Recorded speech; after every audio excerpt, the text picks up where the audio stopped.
5 at hindi lamang 3 ang mga babaeng co-host ni Willie Revillame sa bagong programa nito sa TV5. Pero una munang ipinakilala bilang miyembro ng Win Girls ang TikTok influencer na si Queenie Mercado, ang dating beauty pageant contestant at social media content creator na si Inday Fatima Kate Bisan, at ang singer-host na si Ana Ramsey noong Miyerkules.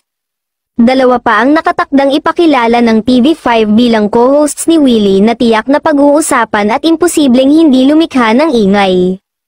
Ipinakita sa naganap na press conference para sa The Win Girls ang clue tungkol sa mystery co-hosts ni Willie, pero mahirap hulaan dahil walang mag-iisip na darating ang panahong papasok muli sila sa entertainment industry.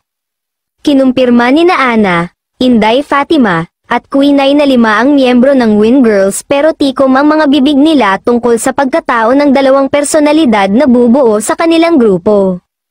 Ayon kay Queenie, ang pagpapakatotoo ang isa sa mga katangian kaya napili sila ni na Ana at Inday Fatima bilang Win Girls. Be natural, maging totoo lang, ipakita ang totoong ikaw.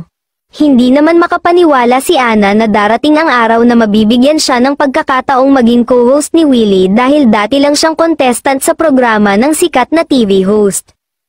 Ang pagtulong sa mga kababayan niya sa lalawigan ng Sarangani ang isa sa mga advokasya ni Inday Fatima. 13 taon na siyang sumasali sa mga beauty pageant dahil ito ang kanyang naisip na paraan para mabigyan siya ng pagkakataong makapasok sa showbiz. Ngayon pa lang ay inaabangan na ng madlang people kung sino ang dalawang personalidad na ikagugulat umano ng madlang people.